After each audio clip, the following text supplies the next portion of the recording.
Bonjour à tous, voilà, j'espère que vous allez bien. Donc moi je suis Aubane, guide au Centre d'innovation du design au Grand Ornu. Et aujourd'hui en fait je vais vous parler d'un bâtiment un petit peu plus étrange et un peu plus spécifique au Grand Ornu. Donc quand vous vous baladez, que vous allez jusqu'au bout de la cour ovale, vous allez trouver une grande croix, donc un Christ de Bouchardon, et en dessous il y a une crypte.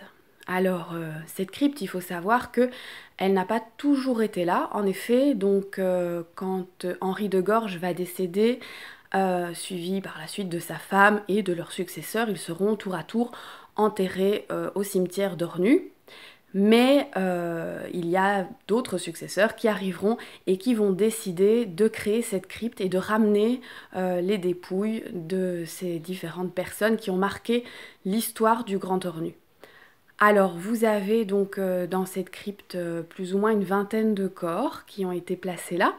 Et cette crypte, donc comme je vous disais, est surmontée d'un Christ de Bouchardon. Alors la crypte en elle-même date de 1927. Et ce Christ est assez spécifique puisque selon les écrits, selon ce que l'on sait, Henri de Gorge était franc-maçon.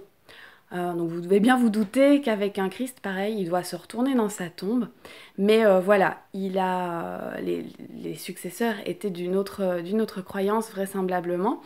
Et donc c'est également la seule chose, le seul bâtiment, le seul monument qui a un aspect religieux au Grand Ornu, puisque Henri de Gorge n'a absolument pas voulu créer de lieu de culte, ni d'église, ni de temple, puisque ça, il disait que les gens étaient libres de suivre ce qu'ils voulaient comme office, éventuellement le dimanche, qui était le seul jour de congé, mais uniquement en extérieur du site et de la cité ouvrière. Voilà, donc ça c'était pour la crypte.